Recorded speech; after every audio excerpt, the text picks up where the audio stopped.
They say the scream was not human, that it shook the stone walls of Berkeley Castle like thunder in the bones, that animals panicked in their stalls and monks at nearby abbeys awoke weeping with no reason why. No blade had touched the flesh, no blood had spilled, and yet in that room something ancient and unforgivable had taken place. There, in the blackness beneath the floorboards, King Edward II died, not by sword or poison, but by design. His executioners did not want a martyr. They wanted a secret. They wanted a death that would vanish beneath the skin, burn from the inside out, and leave no trace.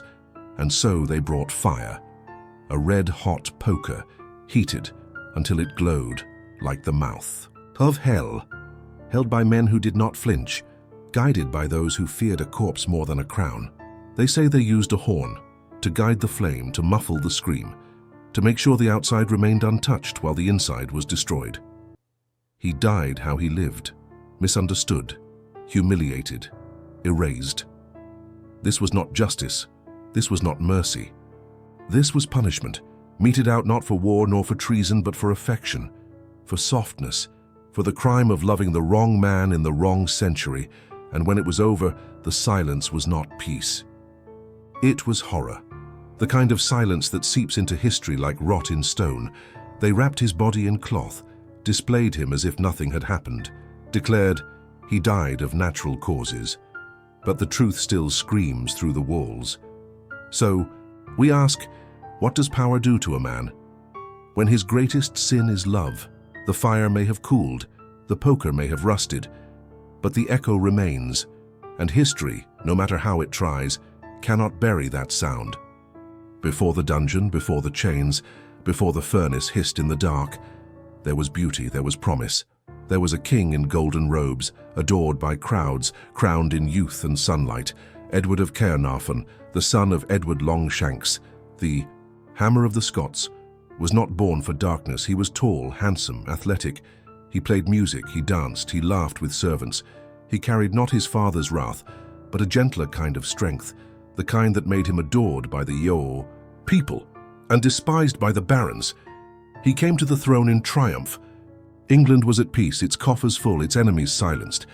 The crown fit his head, but it never fit his soul. Where his father had ruled with iron and rage, Edward ruled with tenderness. He brought joy into the court, jousts, poetry, song. He elevated artists. He favored those who made him feel seen, and above all, he cherished Piers Gaveston. They had grown up together, two boys orbiting the same flame. Gaveston, the witty Gascon, the golden-mouthed flatterer, the man who made Edward smile when politics made him ache. When Edward became king, he didn't. Just knight Gaveston. He gave him lands, titles, authority. To the barons it was madness, to Edward it was love. The court shone for a while. Balls, tournaments, festivals of coloured silk and roaring firelight. The people watched their young king with awe, so different, so radiant. He was not feared like his father, he was human. And for a time that was enough. But power does not forgive softness. And beneath the music, beneath the pageantry, something colder stirred. Envy, disgust, resentment. His tenderness, once admired, began to sour in the mouths of men who believed kings must break, not bend. So we ask, what happens when a man built for joy inherits a throne built on blood? Edward ruled not like a hammer, but like a harp, and the court was already tuning its blades.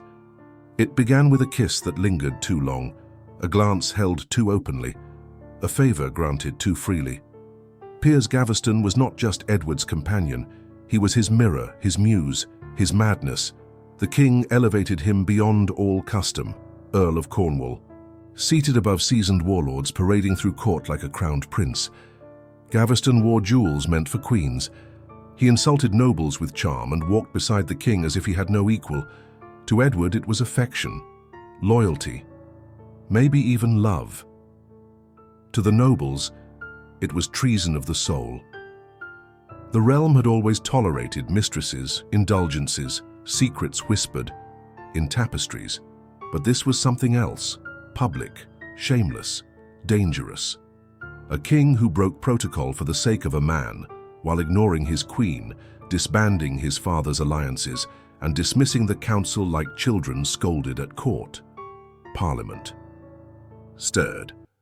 The barons seethed. They demanded Gaveston's exile. Edward sent him away but brought him back months later with more titles than before. It was not just defiance, it was a declaration. He chose love over loyalty, desire over duty, and that was the moment everything turned. The nobles banded together. The ordinances of 1311 stripped Edward of power. Gaveston was seized, not in battle but in betrayal. He was dragged to a hilltop and executed without trial, his head rolling across the grass like an unholy offering to the old order. Edward never recovered. Not from the loss, not from the message. He had not just lost a friend, he had lost his armor, his fire, his sense of self, and the kingdom he had inherited now whispered against him in corners. So we ask, was it love or a fatal mistake? Edward believed a king could rule with his heart. The world answered with a blade, and now the man who once danced in sunlight had begun his long walk into shadow. What they couldn't destroy in daylight, they devoured in whispers. After Gaveston's death, Edward did not rage. He withdrew. He surrounded himself with new favorites, Hugh Despenser and his kin, men colder than Gaveston, hungrier. They filled the void with control, calculation, cruelty. And Edward, heartbroken and blind with grief, let them. Together they punished the barons. Lands were seized, families humiliated, nobles imprisoned on trumped-up charges. What had once been a court of laughter became a fortress of paranoia, and outside the castle walls the Queen waited, Isabella of France, young, brilliant, and now ignored. Once a political jewel, now a prisoner in her own marriage. Her husband had eyes only for Despenser. Her counsel was dismissed, her dignity shattered. She watched her status bleed away, and she remembered every wound, and she began to plot. She left for France under the guise of diplomacy. There she met Roger Mortimer, a powerful exile with vengeance in his blood. Together, they became something more than allies, something more than lovers. They became an army with a crown in their sights. When Isabella returned, it was not as a wife, it was as an invader. In 1326, she landed on English soil with foreign troops and English support. Towns opened their gates, nobles flocked to her banner. The people, tired of Despenser's tyranny, tired of Edward's silence, rose like a tide. Edward fled, disguised, desperate. He wandered the marshes of Wales with Despenser at his side, cold and soaked, king of nothing. They were captured within days. Despenser was hanged, disemboweled, quartered, his body left to rot as a warning. Edward was imprisoned. No trial, no appeal, only a quiet signature forced onto a page. Abdication. For his son, a boy king, 13 years old, and so ended his reign, without fanfare, without farewell. The crown passed to his child. The silence passed to him. So we ask, is it betrayal? If the whole kingdom is watching. Edward's fall was not just political, it was personal. He had ruled with too much heart, too much trust. And now, in the hands of his wife and her lover, he was nothing but a problem to be solved, and soon he would be. Berkeley Castle was not built for mercy. The stone was thick, the windows narrow. The wind howled through its halls like a prophecy. And somewhere deep within its bowels, behind an iron door and beneath damp straw, King Edward II was unmade. They kept him alive barely, not out of compassion but calculation. He was no longer a king but a question mark, a danger, a memory they could not let breathe too long. He slept on rotted hay. Rats gnawed at the corners of his cell. He was stripped of royal garb, of dignity, of warmth. The guards called him Edward of Caernarfon now, not your grace, not majesty, just a name with no meaning. The air was wet with mold. His food was cold and crawling.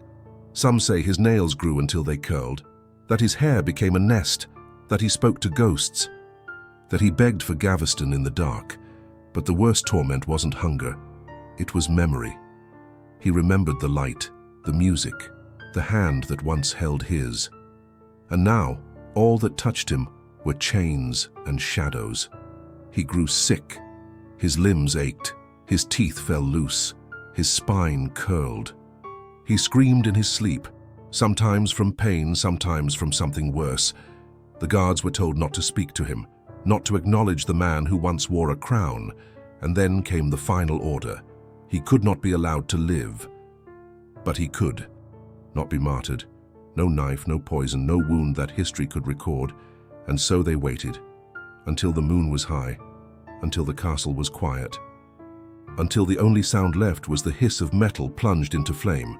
So we ask, can a man's body die in silence while his soul still screams?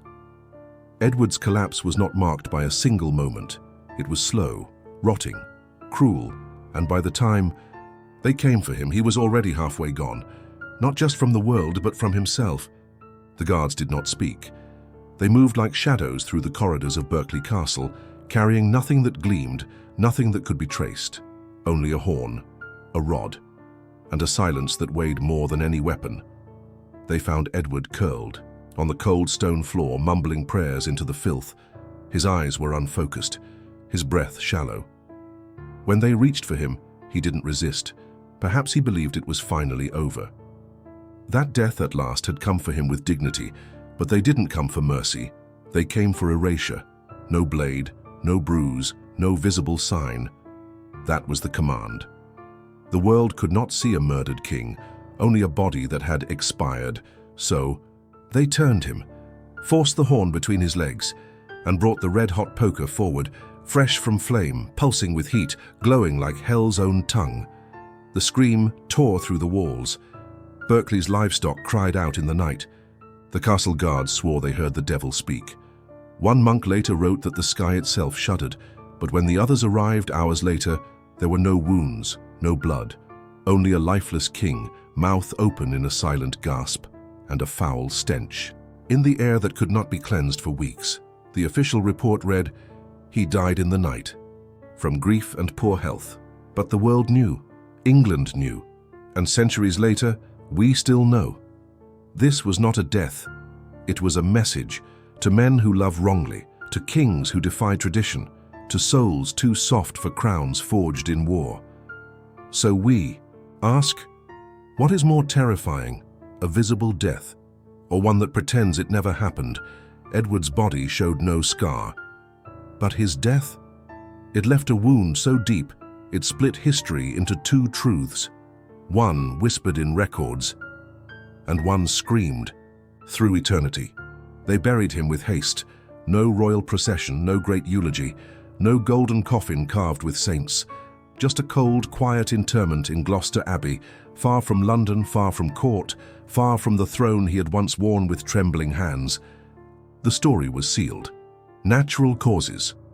The same men who signed the lie bowed before his son, Edward III, now crowned in polished armor, the ghost of his father already fading from official memory. But history never forgets that easily. Rumors clawed their way back from the grave. A servant who claimed to hear screams, a foreign abbot who saw Edward alive in exile, letters written in secret codes suggesting a body double, a switched corpse, a rescue that never reached its end. And still, the scent lingered. Not just the stench of death, but the stench of guilt. Isabella and Mortimer ruled as regents, but the boy king grew. He watched, he waited, and in 1330, at the age of 18, he struck. Mortimer was dragged from his chambers, accused of treason, and hanged in shame. Isabella was spared death, but not disgrace. She spent her final years in a convent, visited by no one, whispering to tapestries, clutching her rosary with a tremor. And as for Edward II, his tomb was repaired, his name cautiously redeemed, but the damage was done. So we ask, can history bury the body when but not the scream? Edward's reign was erased from glory. His death wrapped in silence, but his story, raw, brutal, and aching, refused to stay still. He did not die in battle. He did not die in peace. He died in a way that kings are not meant to die, alone, unheard, and unmarked by the world he once ruled. Time did not cleanse his name, it scarred it. Edward II is remembered not for treaties, nor triumphs, nor towering achievements. He is remembered for how he suffered, for how he was silenced, for how a crown, meant to shine, was used to crush. The man beneath it, he was the king who loved too openly, who trusted too deeply, who believed that power could coexist with tenderness, and the world answered with fire. His story did not end with a tomb. It grew there, in whispers, in legends, in the eerie absence of justice. Historians debate if the red-hot poker was real. Some call it propaganda, others swear it's the truth. History flinched from recording plainly, but maybe it doesn't matter. Because the pain is real, symbol or not. Because we need the story to be true. We need to believe that cruelty reveals itself eventually, that silence cannot hide screams forever. His legacy is a mirror, held up not just to kings, but to us. He reminds us of what happens when love becomes dangerous, when softness is punished, when a man is destroyed not for what he did, but for what he was. And yet in the centuries that followed, the world changed, laws broke, thrones fell. Love, once shackled, began to speak its name aloud again, slowly, fiercely, unapologetically. And in that tide of change, Edward's story became something else.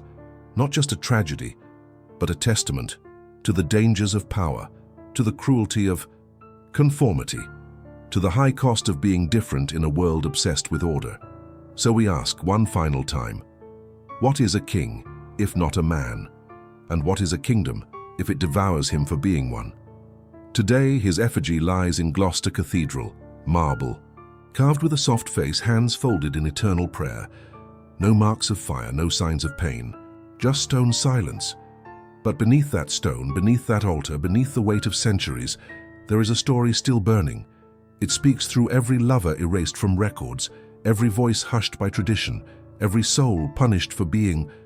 Born out of season at Edward II died in the dark, but his truth survives in the light. And for those who still dare to feel deeply, to live loudly, to love without permission, his death is not the end. It's the beginning of something the fire could never touch.